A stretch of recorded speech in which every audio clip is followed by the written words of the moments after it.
Magandang araw mga idol. Dito si Sir. Anong pangalan niyo, Sir? Aaron. Ayan, si Sir Aaron nagpapagawa ngayon. Anong papagawa niyo ngayon, Sir? Dual shock. Yung napili ni Sir na shock, race power. Bakit race power yung napili niyo, Sir? Matagal ko na kasi kursunado to. Tsaka hindi siya kasing mahal. Nakakagaya ng ibang shock.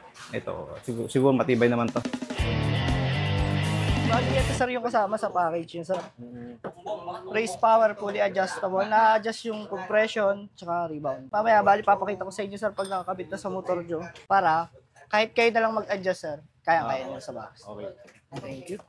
Magandang araw mga idol. Andito sa shop natin ngayon si Sir Aaron para magpagawa ng dual shock conversion sa kanyang Honda Click 160. Alam naman natin kung gaano kahalaga ang suspension pagdating sa pagmamotor. Lalo na dito sa Pilipinas kung saan hindi mawawala ang mga lubak at dambuhalang humps sa kalsada. Bukod sa comfort, ang tamang suspension ay mahalaga rin para sa tibay, performance at kaligtasan habang nagdadrive. Ang napili ni Sir Aaron ay ang Race Power Fully Adjustable Shock. Isa sa mga pinaka-reliable at matibay na suspension systems ngayon. Ang kagandahan ng model na ito ay ang kanyang adjustability. Pwedeng i-tune ang compression at rebound para umangkop sa riding style o kondisyon ng kalsada. Kung gusto mo ng mas malambot na suspension para sa comfort o mas matigas para sa performance, madali itong ma-setup depende sa pangailangan mo. Ginawa namin ng maayos ang dual shock conversion. Sinigurado ang tamang alignment, mounting at clearance para sa pinakamaganda na performance. Matapos itong maikabit, pinakita natin kay Sir Aaron kung paano i-adjust ang kanyang bagong shock para ma-maximize niya ang features nito.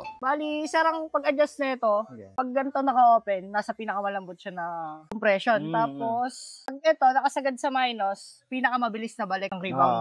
Ngayon, sir, papakita ko sa inyo yung pinakamalambot niya na balik at pinakamalambot na compression.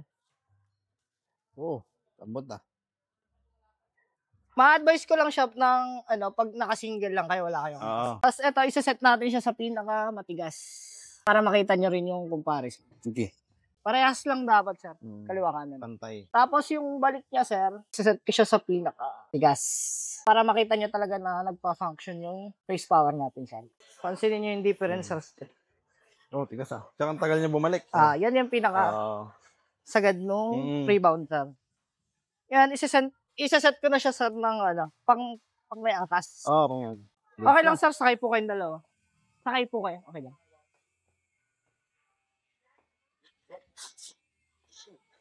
Bumaba siya konti. Yung ikakabit na pang yung Sige, sir, baba. Papalitan natin siya ng spring. Bakit papalitan ng spring? Sumasagad siya. Kung pansin nyo kanina, tumutunog. Kaya papalitan natin siya ng mas matigas na spring. Bibili pa ba niyan si Sir o may kasama na? May kasama na siyang sa box niya na mas matigas na spring. Ito kasi i-70.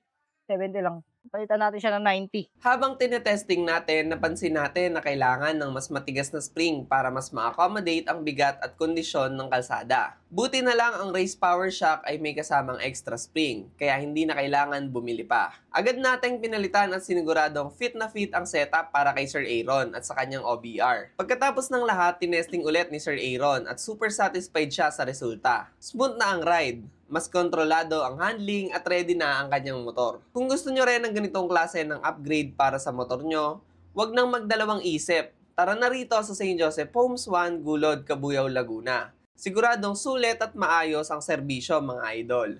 Sir, tanong ko lang, kamusta yung gawa dito ng The Modifier? Okay siya. Sulit ang pag-antay. Okay naman sir nung na-test drive nyo? Okay siya. Okay yung bounce niya. Dinaan ko kanina sa humps